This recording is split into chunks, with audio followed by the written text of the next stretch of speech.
오늘의 하나님의 말씀 창세기 25장 27절에서 34절까지 말씀드리겠습니다.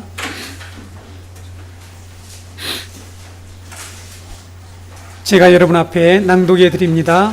그 아이들이 장성함에 에서는 익숙한 사냥꾼이었으므로 들사람이 되고 야곱은 조용한 사람이었으므로 장막에 거주하니 이삭은 에서가 사냥한 고기를 좋아하므로 그를 사랑하고 리브가는 야곱을 사랑하였더라.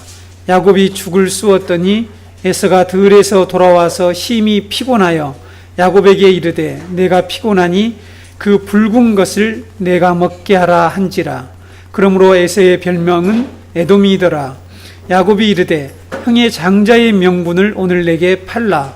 에서가 이르되 내가 죽게 되었으니 이 장자의 명분이 내게 무엇이 유익하리요? 야곱이 이르되 오늘 내게 맹세하라.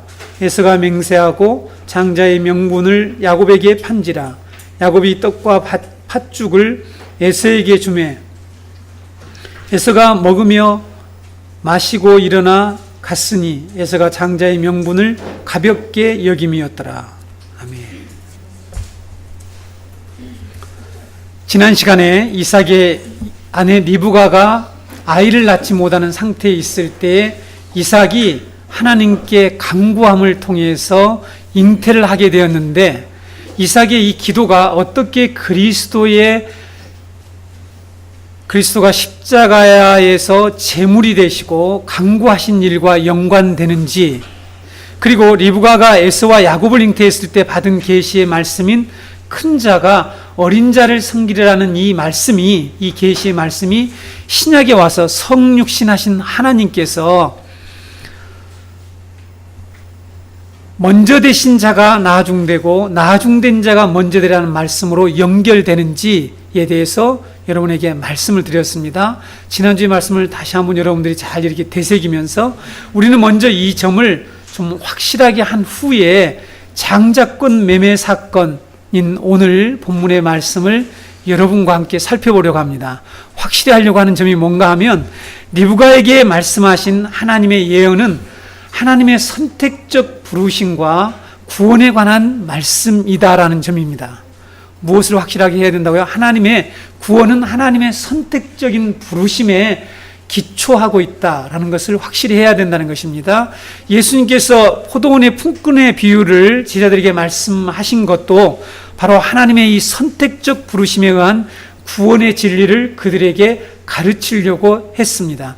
구원과 하나님의 나라에 들어가는 것에 대해서 사람들이 어떻게 하는가에 달라질 것이라고 하는 그런 생각들을 하고 있습니다. 그것이 바로 예수님의 이 포도원 품꾼 비유에서 오전 9시, 12시에 포도원에 들어간 품꾼들이 나중에 품삯을 계산할 때 자신들은 좀 더 받을 것이라고 하는 그런 착각, 그런 오해를 했던 것처럼 사람들은 그렇게 생각한다는 것이죠. 그러나 하나님의 나라의 백성이 되는 것은 하나님의 약속과 선택적 부르심에 의해서 이루어진다는 것을 예수님이 말씀하시고자 이 포도원 품꾼의 비유를 말씀하셨던 것입니다. 바울은 그래서 로마서 9장에서 로마 교회에게 인간의 행위로 말미암지 않고 선택적 부르심에 의한 구원에 대해서 가르치는데, 그것을 바로 오늘 이 야곱과 에서에 관한 사건을 통해서 말씀하고 있습니다. 로마서 9장 10절에서 13절을 보면, 그뿐 아니라 또한 리브가가 우리 조상 이삭 한 사람으로 말미암아 임신하였는데 그 자식들이 아직 나지도 아니하고 무슨 선이나 악을 행하지 아니한 때에 택하심을 따라 되는 하나님의 뜻이 행위로 말미암지 않고 오직 부르시는 이로 말미암아 서게 하려 하사 리브가에게 이르시되 큰 자가 어린 자를 섬기리라 하셨나니 기록된 바 내가 야곱은 사랑하고 에서는 미워하였다 하신과 같으니라. 여기에 분명히 나와 있죠. 태어나지도 않고 무슨 선이나 악을 행한 일도 없는데, 그런 때에 하나님은 이미 야곱을 사랑하시고 야곱을 선택하셨다라고 말씀하고 있습니다. 그래서 바울은 큰 자가 작은 자를 섬기라는 말씀은 우리의 구원이 하나님의 뜻에 의해서 하나님의 주권적인 선택과 부르심에 의한 것이라는 것을 여기에서 확실하게 증거하고 있습니다. 하나님은 모세를 통해서, 지금 이 창세기 저자를 통해서 광야교회가 하나님의 이 택한 백성이란 자신들의 이 신분, 자신들이 하나님의 백성이 됐다는 이 신분과 위치와 하나님께서 그동안 그들을 인도하시며 그렇게 사랑하시고 보호하시는 이유가 어디에 있는가? 바로 하나님의 이 선택적 부르심에 있다는 것을 깨닫고 그것을 좀 믿고 자기들 안에서 지금 현재 이루어가시는 하나님의 구원을 분명히 믿고 그들에게 이러한 이 소망과 위로를 주려고 이 말씀을 주셨다라고 지난주에도 말씀을 드렸습니다. 여러분, 그래서 우리 구원받은 이 성도는 무엇이 지금 이 세상의 역사와 우리의 삶을 이끌어가는지에 대한 분명한 이해, 분명한 이 깨달음과 그에 대한 믿음을 가져야 한다는 것이죠. 이것이 확실해야 된다는 것입니다. 그래야지 오늘 본문으로 넘어갑니다. 그것이 뭔가 하면 이 하나님의 뜻, 곧 하나님의 선택이 세상의 모든 인류를 두 부류로, 두 민족으로, 두 백성으로 나누고 이 모든 나라와 인류의 삶을 결정하고 움직여가고 있다는 이 사실, 이것을 확실히 해야 된다는 것입니다. 이것이 우리의 믿음에 분명하게 자리 잡고 있어야만이 오늘 이 사건에서 하나님 우리에게 말씀하고자 하는 선택받은 민족과 선택받지 못한 자의 그 믿음과 생각이 어떻게 그들의 삶을 만들어내는지를 알 수가 있다는 것입니다. 교회는 성경을 통해서 이것을 분명하게 배워야 합니다. 분명하게 깨달아야 합니다. 하나님의 선택 밖에 있는 자들처럼 어리석게 그래서 살아가서는 안 된다는 것이죠. 하나님의 우리는 뜻을, 하나님의 이 선택이 하나님께서 약속하신 이 선택적 부르심이 오늘 우리 가운데 하나님의 이 택한 백성들을 분명하게 이끌어 가시고 인도하신다는 사실들을 믿어야 합니다. 그것을 믿지 못하면 우리는 살아갈 수가 없죠. 우리는 자꾸 다른 방식의 삶의 양태를 계속해서 구축하려고 하게 된다는 것입니다. 오늘 우리가 읽은 말씀은 바로 이것을 우리에게 전하고 있다는 사실입니다. 그래서 이제 본문을 우리가 본격적으로 살펴보겠습니다. 본문 27절을 보면 에서와 야곱이 성장하면서 각기 다른 특성을 드러내는 자들이 되었다라고 기록하고 있습니다. 그렇죠?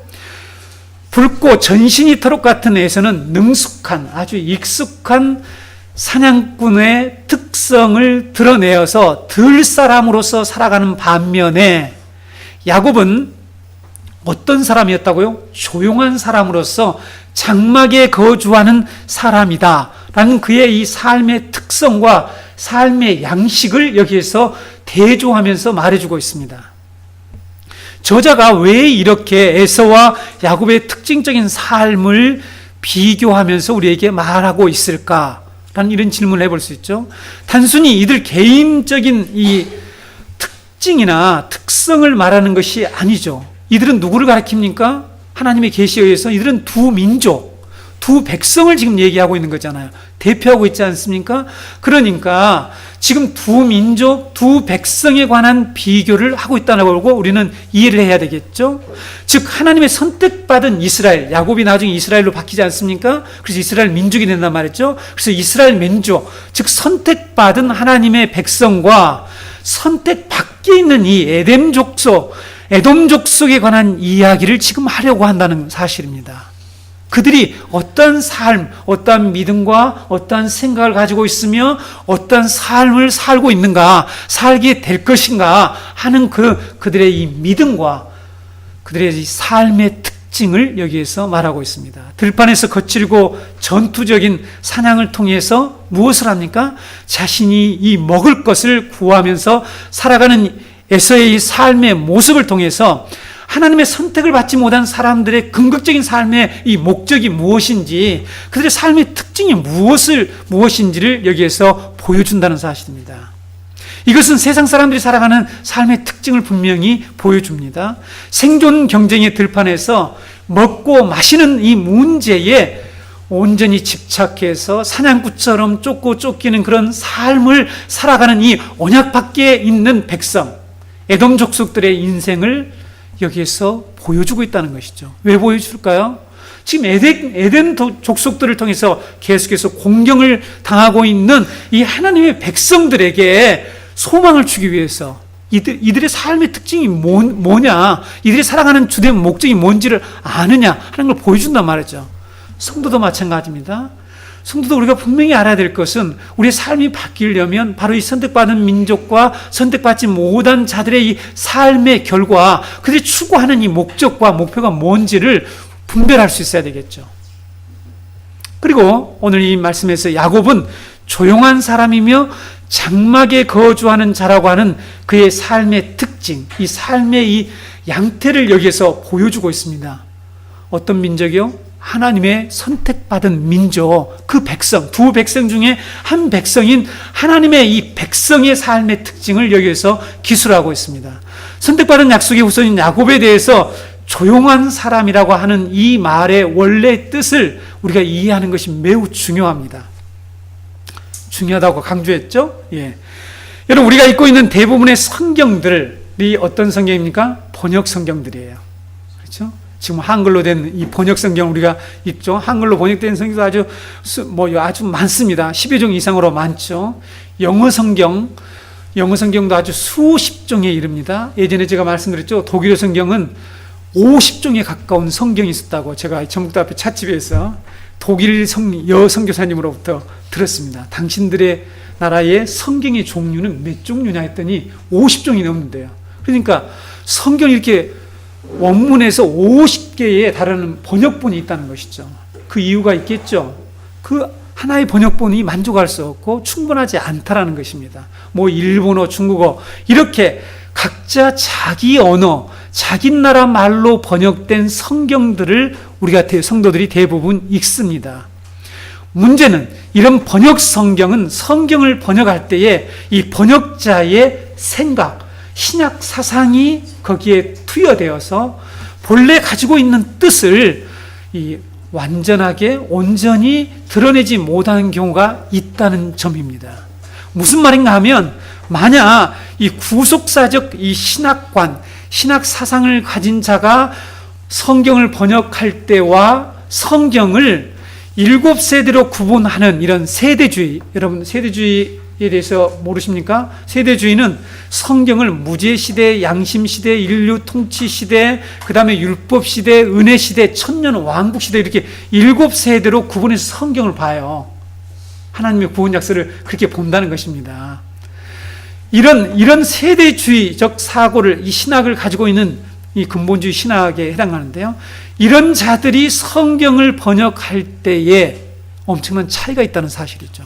물론 성경의 모든 구절이 다 이렇게 잘못되는 것은 아니지만 성경 번역에서 많은 구절들이 이 신학 사상에 의해서 본래의 뜻은 드러나지 않고 또 다른 뜻이 있는 그 다른 뜻이 드러나서 성경의 이 전체적인 흐름과 진정으로 이 말하고자 하는 뜻을 우리가 제대로 알 수 없을 때가 참 많이 있습니다. 그래서 하나님께서 성경 교사를, 저와 같은 성경 교사를 세워서 아마 여러분에게 말씀을 이 전도의 방식으로 하나님의 말씀을 선포하고 전하도록 하신 것이죠.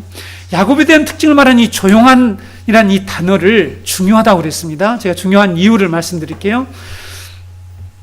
제가 이 단어를 연구하면서 이런 점을 피부로 느꼈습니다. 사실은 어떤 점이요? 이렇게 번역 성경에 참 어려움이 많구나 하는 거죠. 여기서 조용한이라는 형용사입니다. 조용한은 형용사죠.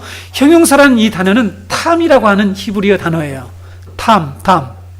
예, 탐이라는 단어인데 이 단어가 가지고 있는 가장 기본적인 뜻이 뭔가 하면 흠이 없다라는 거죠. 흠이 없는, 완전한, 온전한, 영어로는 complete입니다. complete. 네. quiet라고 하는 뜻이 없어요. 근데 지금 영어 번역 보면은 대부분의 영어 성경이 quiet man, 야곱은 quiet man이었다, 조용한 사람이었다 이렇게 번역을 하고 있습니다. 그래서 결함이 없는, 흠이 없는 완전한, 온전한 그런 뜻입니다. 이 단어가 그 뜻을 하나 가지고 있어요. 조용한이라는 의미가 없다고 그랬습니다. 아마 번역자들이 왜 이렇게 번역을 했을까? 지금 야생마처럼 들판에서 뛰어나지는 이 아웃도어맨, 이 바깥 사람, 밖에서 들판에서 쫓아다니고 이렇게 다니는 이런 사람, 에서와 대조적으로 집에서만 거주하면서 차분한 사람으로 요셉을 대조한다라고 하는 그런 생각을 했을 것 같아요. 이 본문을 보면서 그런 생각을 하면서 이 사람 quiet맨, 조용한 사람이다, 차분한 사람이다, 이렇게 번역해야 되겠구나라는 생각을 했을 수 있어요.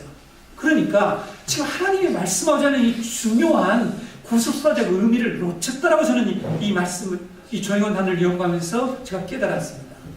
그러나 여기에서 이 탐이라는 단어는 언약 자손, 선택받은 하나님의 백성에게 사용되는 형용사라는 말이에요.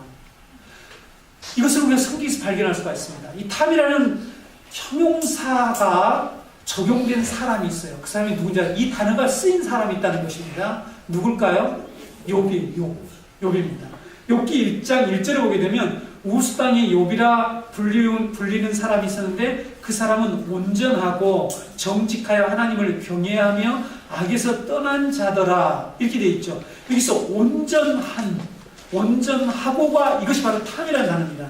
1장 8절에도 여호와께 사탄에게 이르시되 내가 내 종 욥을 주의하여 보았느냐? 그와 같이 온전하고 정직하여 하나님을 경외하며 악에서 떠난 자는 세상에 없느니라.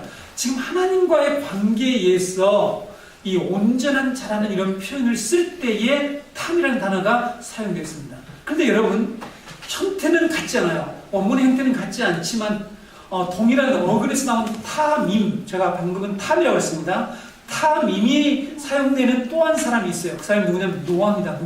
노아. 창세기 6장 9절을 이미 배웠죠. 이것이 노아의 조건이라. 노아는 의인이요 당대의 완전한 자라. 그는 하나님과 동행하였으며, 그리고 하나님의 아브라함에게 너는 내 앞에서 완전히 행하라는 말씀이 있잖아. 이 단어가 바로 여기에 사용되는 탐임이라는 이런 단어란 말이죠. 그러니까 야곱은 욥과 같은 그런 사람, 노아와 같은 그런 반열에 속한 자임을 여기서 말씀하고 있다는 거죠. 그런데 이미 야곱의 삶을 알고 있는 우리는 어쩌면 이 번역자들도 전후의 이 상황을 보니까 욥에게는 이렇게 완전한 사람이다, 이런 말을 붙이면 안 되겠다라는 인간적인 생각을 했던 것 같아요. 제가 이 얘기할 때 엄청 책임을 져야 됩니다. 지금 그냥 어마어마한 번역자들이 이렇게 번역을 하지 않았는데, 제가 이 말씀을 연구하면서 원문이 이렇게 되어 있다는 것은 학자들이 다 알고 있는 사실입니다. 아주 놀라야 되는 중요한 문제죠. 왜 이렇게 번역했냐라는 이 문제입니다. 자, 우리는 야곱 같은 사람에게 어떻게 흠이 없는 사람, 완전한 사람이라는 이 탐이라고 하는 단어를 붙일 수 있을까라는 의문을 가지게 돼서 번역자들이 어쩌면 조용한 사람이라 차라리 번역을 하자, 이렇게 했을지 모른다는 거죠. 제가 일일이 물어보지 않았으니까. 형을 속여서 장자권을 빼앗고 계속해서 끊임없이 속이는 일을 하잖아요. 그렇죠? 네, 축복권도 속여서 빼앗잖아요. 위장열쇠를 잘 펼쳐서 엄마하고 짜고 위장열쇠를 펼쳐서 형처럼 만들잖아요. 외모를. 그래가지고는 이 눈먼 아버지에게 장자의 축복권을 가로채는 이런 일을 하고, 라반에 또 집의 삼촌집으로 도망가가지고는 또 얼마나 꾀를 잘 내가지고는 자기의 모든 약물들을 자기 것으로 얼룩달랑으로 처음으로 만들어내는 그런 이 일들을 볼 때에 이 사람에게는 노아나 욥과 같이 완전한 자라는 말을 붙일 수가 없다는 거죠. 없다라고 생각하게 되잖아요. 그렇잖아요. 하는 이 꼴을 보니까. 그러나 이것이 바로 하나님의 구원받은 백성을 가리키는, 그들 앞에 붙는 형용사라는 것을 여기서 분명히 보여준다는 것이죠. 야곱과 같은 자, 야곱 같은 이런 자지만 이런 자들은 하나님의 선택적 부르심에 의해서 하나님 앞에서 의롭게 되는 것이고 구원을 받는 것이지, 우리가 뭐가 깨끗하고 우리가 의롭고 우리가 잘나서 우리가 허물이 없기 때문에 하나님이 우리를 의롭게 한다는 것이 아니라는 것이죠. 그 내용을 지금 이 말씀, 이게 조용한 사람이라는 잘못된 이 번역 속에 들어있다는 것입니다. 하나님의 선택적 부르심을 받은 자들은 비록 허물과 죄가 있더라도 완전한 자, 흠이 없는 자, 의인이라고 성경은 우리에게 말씀하고 있습니다.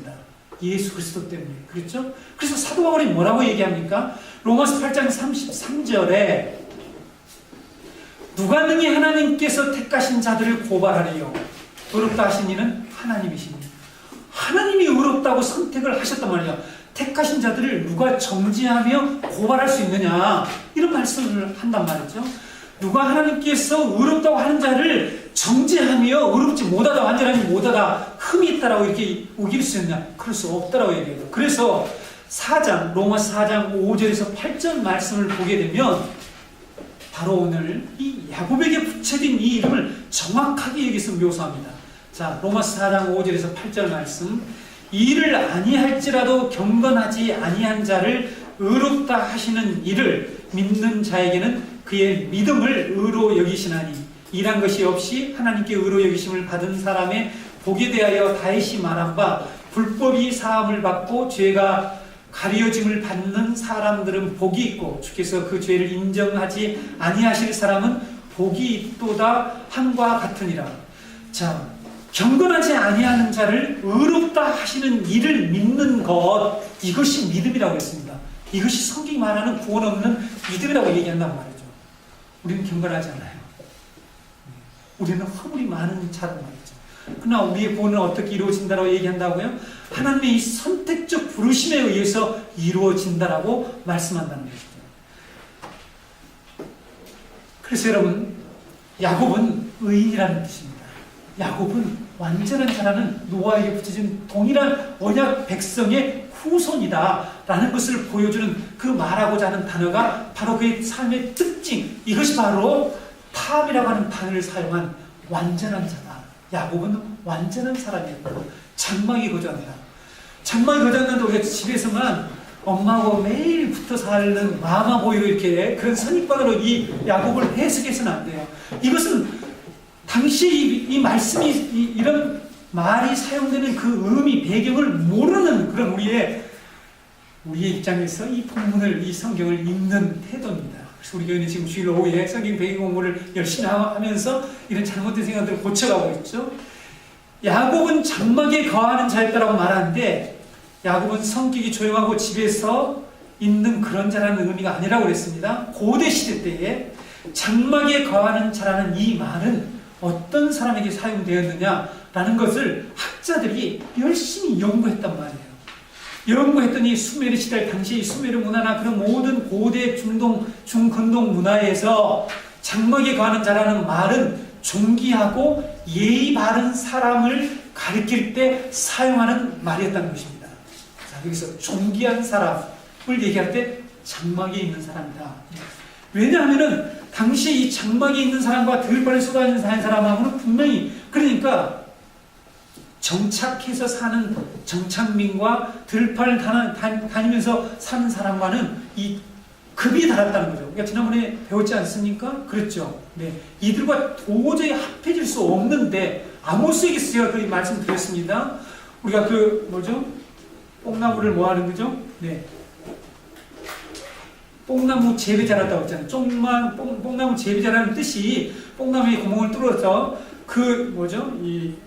무슨 뽕? 참뽕나무 말고, 네, 돌 모아가 나무를, 이걸 해주는 사람인데, 이 사람하고 목동하고는, 목양하는 사람은 다르다. 근데 어떻게 이 사람이 두 가지 직업을 가질 수 있느냐라는 그 의미를 얘기했죠. 그들은 서로 상부상조하기서 그랬다. 그러나, 들판에 있는 이 사람들은 매우 천민하고 속이고 매일 남은 강탈하는 이런 나쁜 사람들로 당시 사람들이 인정했다는 것을 말씀드렸잖아요. 그렇죠?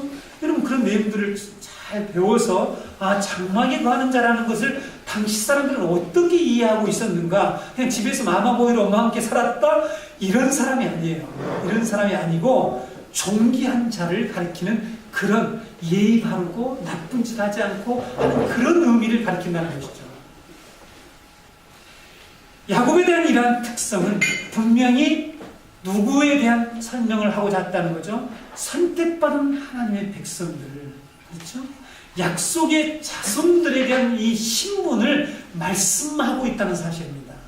에서와 야곱이 성장에서 드러난 그들의 성품과 특성은 바로 이 택함받은 자들과 택함받지 못한 자들에 대한 그러한 신분과 그들의 위치와 그들의 이 삶의 양태를 지금 얘기하고 있다는 사실입니다.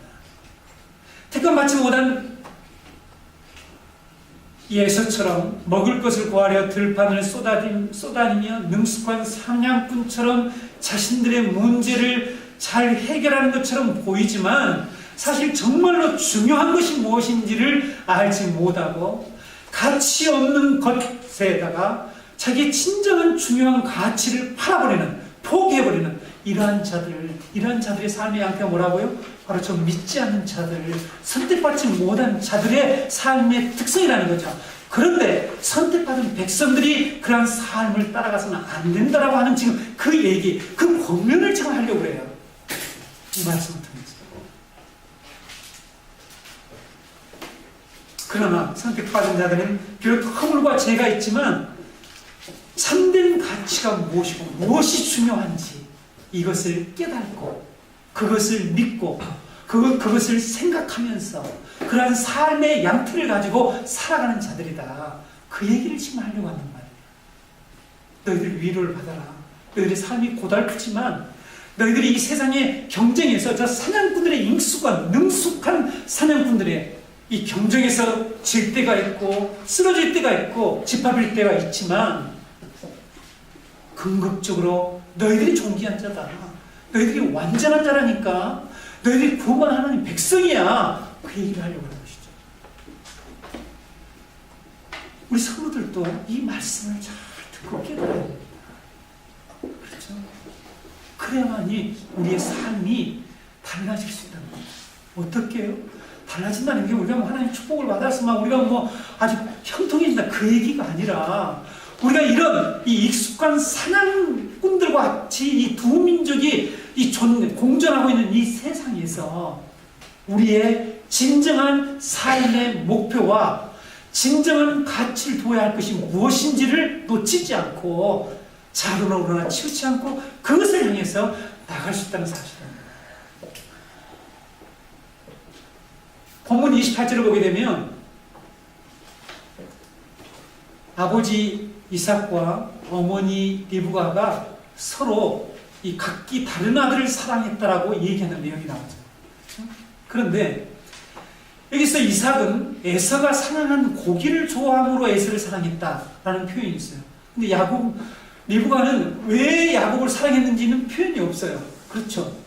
여러분 하나님 말씀을요, 우리 묵상하는 사람은 아주 또한 한 글자 한 단어를요 결코 놓치지 않습니다.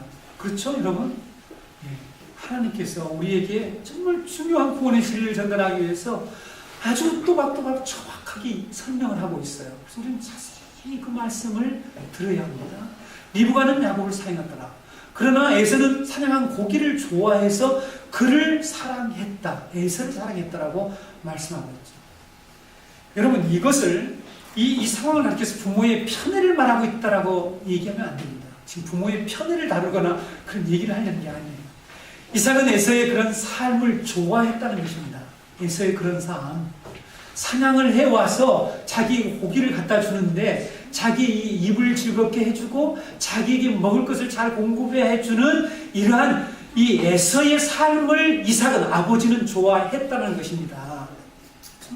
이삭은 하나님의 예언을 무시하고 육신적인 삶에 끌려서 살았다는 것을 여기서 지금 얘기하고 있단 말이에요. 그러나 어머니 리브가는 이삭과 달리 하나님의 이 약속의 말씀, 하나님의 계시의 말씀을 따라 살았다, 행동했다. 그 얘기를 지금 하려고 하는 거예요. 그것이 앞으로 계속해서 나옵니다.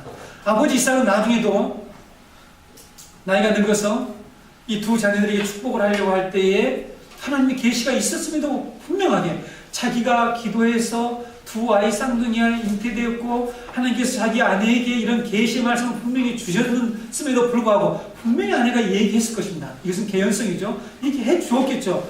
걔가 너무 아픈데 하나님께 기도할 때 하나님께서 이런 말씀을 하시더라 얘기를 했겠죠. 그렇지 않겠습니까? 그러다가 얼마나 고통이 멈추고 아이들을 낳게 되는 그런 모든 과정에 분명히 이삭이 참여했더라면 하나님의 계시의 말씀을 들었을 것입니다. 그러나 그 계시에 상관없이 육신의 장자인 이 에서를 축복하려고 했죠. 그것을 보고 있던 리브가는 큰 자가 작은 자를 섬기라는 하나님의 이 약속의 말씀에 따라서 이삭과 함께 행동을 합니다. 그것을 막으려고 애를 썼던 것이죠.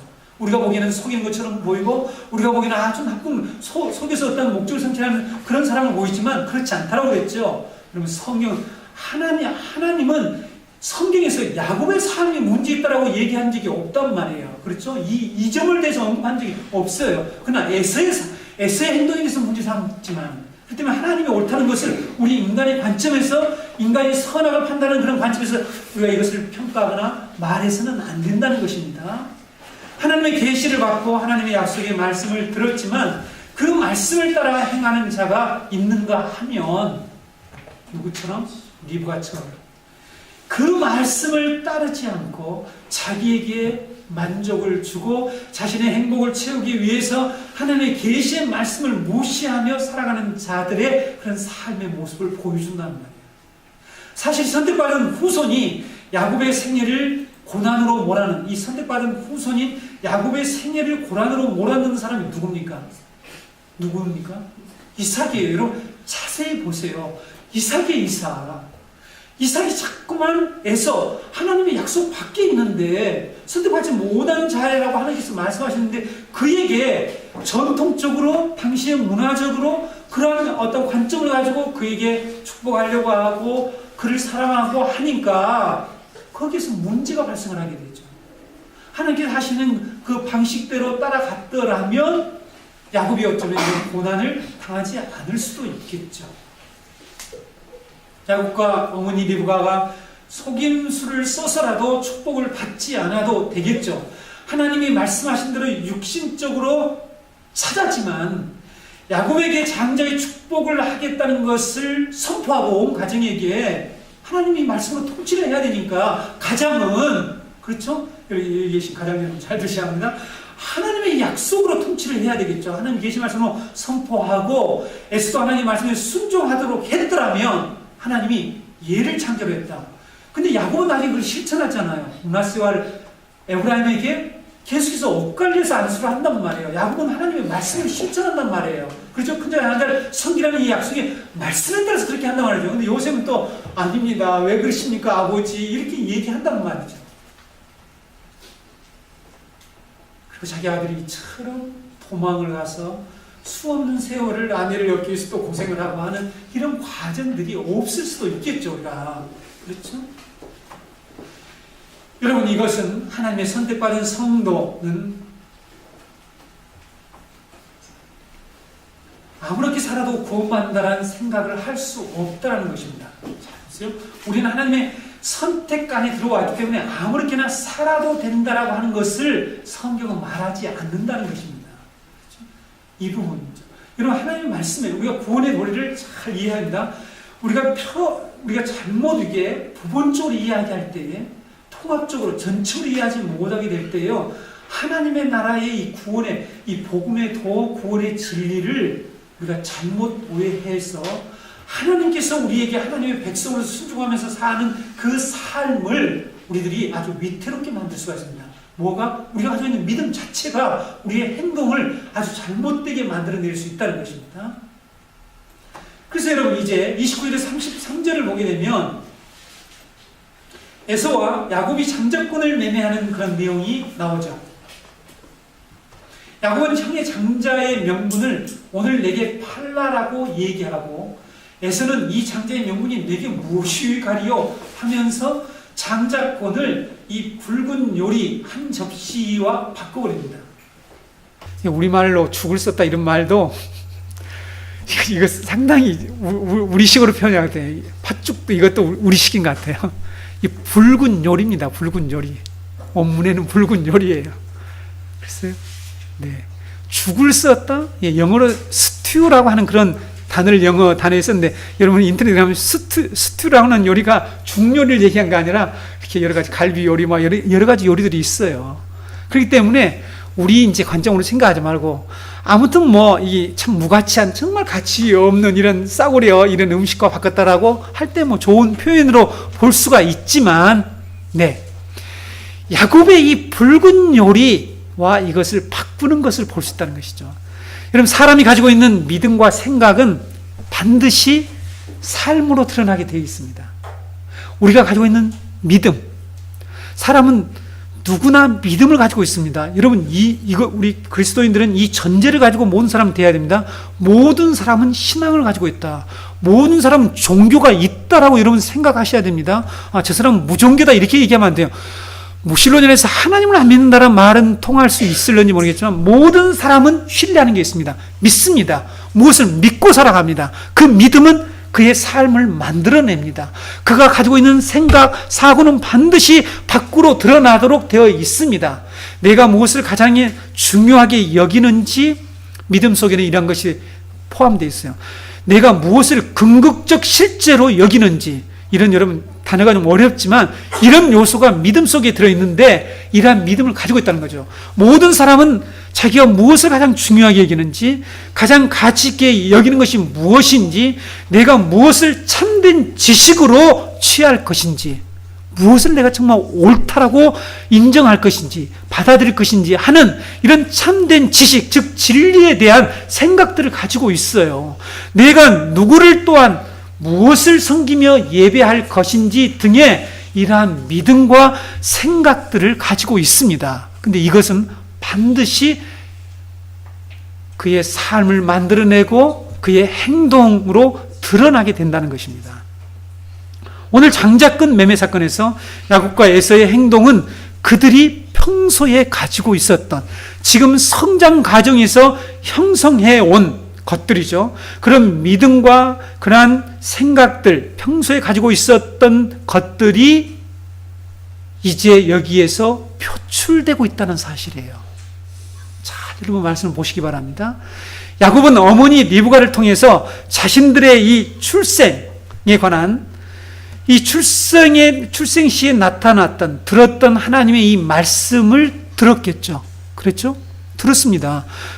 들어서 야곱은 하나님의 이 계시에 하신 말씀을 참된 지식으로 믿고, 장자권이 단순히 부모의 재산의 2배를 받는 그런 물질적인 어떤 그 복이기 때문에 이것을 쟁취하려는 것이 아니라, 아브람과 자기의 선조 아브람과 이삭과 자신에게 계승되는 하나님의 언약이 상속되신 된다는 것임을 믿고, 뭐가요? 이 장자권이 그것이 그 장자권 안에 포함됐다는 것을 믿고, 하나님이 말씀하신 그 약속의 장자권을 가장 중요한 것으로, 가장 소중한 가치로 여기는 그 믿음과 생각 때문에 지금 이런 행동을 하고 있다는 것입니다. 그래서 마침내 기회가 온 거예요. 기회가 오자 바로 이때다. 오늘 그것을 나에게 팔라. 지금 그걸 나에게 팔라. 아주 재촉하는 내용이 나오죠. 그렇죠? 지금 팔라는 거죠. 지금 그걸 나에게 그것을 달라. 장자권을 팔라. 팥죽을 줄 테니까. 그래서 자신의 것으로 만듭니다. 반면에 여러분, 에서는 장자의 명분을 가볍게 여기는 생각을 가지고 있었죠. 오늘 본문에 나타나죠.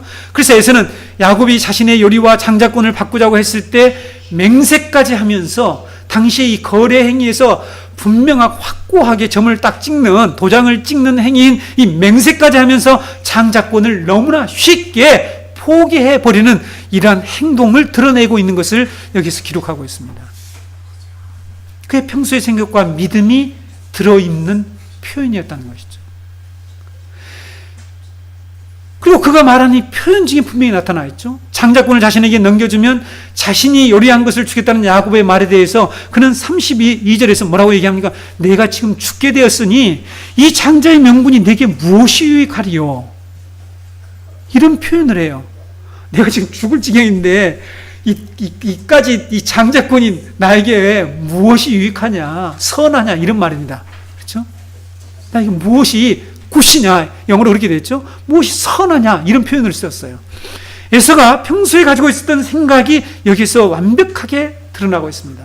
자신이 지금 처한 공경 앞에 자신의 장자권 같은 것이 무엇이 그렇게 중요하냐 하면서 장자권의 가치를 완전히 소홀히 여기고 무시하는, 이 멸시하는 그런 행동을 하면서 야곱에게 그것을 넘겨줘버리고 만다는 것이죠. 자신의 이 배를 채우는 것에 이것을 더 가치 있는 것으로 여겼다는 것입니다. 이것을 포기할 때는 어떤 것들을 더 가치 있게 중요하게 여긴다는 거죠. 그래서 여러분, 이 세상의 모든 사람들은요, 가치 척도를 가지고 이제 밸류 시스템을 가지고 살아가요. 이것을 가치 있게 여길 것이냐, 이것을 더 가치 있게 여길 것이냐, 이것에서 여러분들은 지금 살아갑니다. 여러분의 지난 한 주일 삶도 여러분이 시간과 돈과 여러분의 행동과 여러분의 모든 것들을 투자했던, 여러분들이 사용했던 그런 모든 삶의 여정을 돌아보게 되면 그 안에 반드시 어떤 시스템이 작동하고 있어요. 시스템이.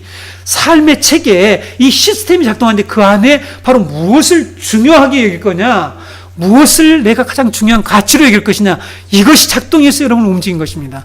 그래서 여러분, 복음으로 우리는 이걸 바꿔내야 돼요. 복음은 여러분의 감정을 바꾸는 게 아니라니까요. 여러분, 말씀을 통해서 감정을 바꾸는 그런 일을 여러분들 더 이상 즐거워하거나 좋아하지 마세요.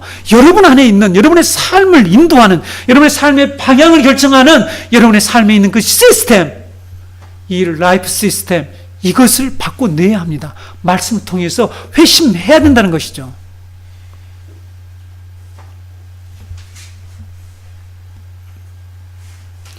창세기 저자는 에서의 이러한 행동에 대해서 그가 어떤 생각을 가졌는지에 대해서 34절에 마지막으로 이렇게 평가하고 있죠.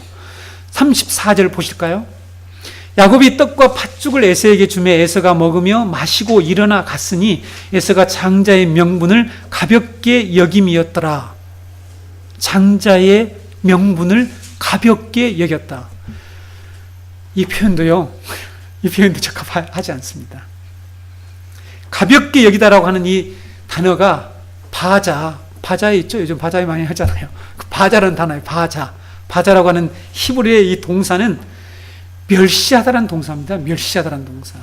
근데 무엇을 멸시하는지 제가 설명해 드릴게요. 민수기 15장 31절에 그런 사람은 여호와의 말씀을 멸시하고 그의 명령을 파괴하였은즉 그의 제약이 자기에게로 돌아가서 온전히 끊어지리라. 이게 여호와의 말씀을 멸시하고, 그래서 여기에 이 바자라고 하는 단어, 이 가볍게 여겼다라는 이 단어는 어떤 단어인가 하면, 어떨 때 쓰는가 하면, 우리가 그래서 성경에 이 본래의 말인 히브리어가 매우 중요한데, 하나님의 말씀, 즉 율법, 제사, 예배죠. 예배, 성전과 같은 것에 대해서 경멸하는 태도를 취할 때에 그런 행동에 대해서 바자라는 단어를 씁니다. 이 단어를 써요. 이 가볍게 여긴다는 거죠. 그러니까 에서가 여기에서 가볍게 여긴 것이 무엇인가 하면 무엇입니까? 하나님의 계시, 하나님의 말씀을 멸시한 것입니다. 하나님의 말씀을 멸시했다니까요. 그가 무시하며 가볍게 여긴 것은 궁극적으로 여러분 무엇인 줄 아세요? 그리스도를 무시한 거예요. 그리스도를 통한 구원, 그리스도에 대한 이 약속을 무시한 것입니다. 왜 그런가 하면 하나님께서 리브가에게 말씀하신 이 장자권은 장차 하나님의 장자이신 그리스도를 얘기하는 거예요. 말씀하고 있습니다. 그렇죠? 그리스도와 연결되어 있어요.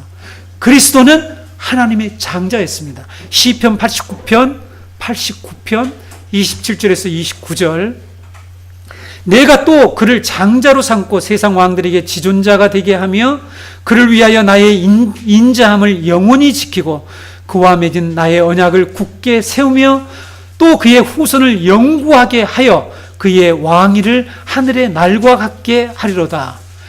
여기 또 내가 그를 장자로 삼고, 이 장자가 누구냐면 그리스도입니다. 그리스도. 메시아예요. 메시아가 장자가 되셔서 하나님의 이 맏아들이 되어서, 신약에도 사도 바울이 얘기하잖아요. 맏아들이라고 그러잖아요. 그리스도는 하나님의 맏아들입니다. 장자였다는 거예요. 이것을 여러분 포기한 것입니다. 엄청난 것이죠. 그러니까 먹고 사는 이 문제, 배부르는 문제 때문에 정말 소중한 영원한 것, 이 영원한 가치가 있는 이것을 포기한 거예요. 이것을 멸시한 것입니다. 이것을 무시했다는 것입니다.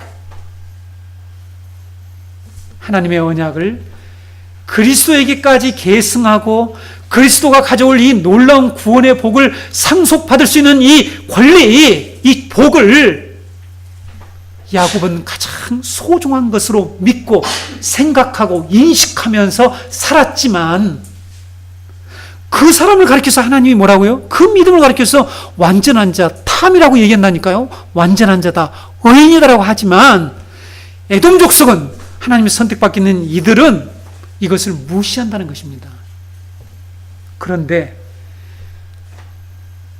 하나님을 믿고 하나님의 이 선택적 구원을 믿는 자들이 이런 삶을 살아서는 안 된다는 것이죠. 여러분, 이것이 이러한 모습이 지금 믿음이 없는 세상 사람들, 믿음이 없는 세상 사람들의 삶의 모습이라는 것을 우리가 깨달아야 됩니다. 이것이 선택받지 못한 자들이 가지고 있는 그러한 믿음과 그런 확신이죠. 그런 신념과 생각과 그들의 삶의 양태라는 것을 우리가 깨달아야 합니다. 들사람 에서처럼 마치 야생 동물처럼 자기의 이 배를 채우는 일들만 중요하게 여기며 사는 사람들. 베드로전서 나오죠? 자기 배만 채우는 사람들이 있다고 그러잖아요. 자기 배를 채우기 위해서 아주 나쁜 일을 하는 이 지도자들도 있다고 그랬죠. 지금 당장 먹고 사는 문제에 빠져서 가장 이 소중한 영혼의 문제, 영적인 문제죠. 영적인 유산의 문제입니다. 영적인 상속의 문제예요. 이 구원과 영생과 하나님의 나라에 대해서에서는 어떤 말을 했다고요? 내가 지금 죽을 지경인데 이따위 이런 장자의 명분이 내게 뭐가 유익하냐, 이런 생각을 한단 말이죠. 여러분, 우리 성도 중에 이런 생각을 해서는 안 되는 거죠. 내가 아무리 배가 고프고 힘들어도 내가 믿음이 밥 먹여주냐, 이런 얘기를 들었을 때 흔들리면 안 된다는 것입니다. 다 알고 있죠. 근데 우리가 흔들릴 때가 있잖아요. 그렇죠? 우리의 삶의 양태를 선택받은 자처럼 드러내야 된다는 것이죠. 성경 그걸 끊임없이 요구합니다. 여러분, 이것을 여러분 놓쳐서는 안 된다는 것입니다.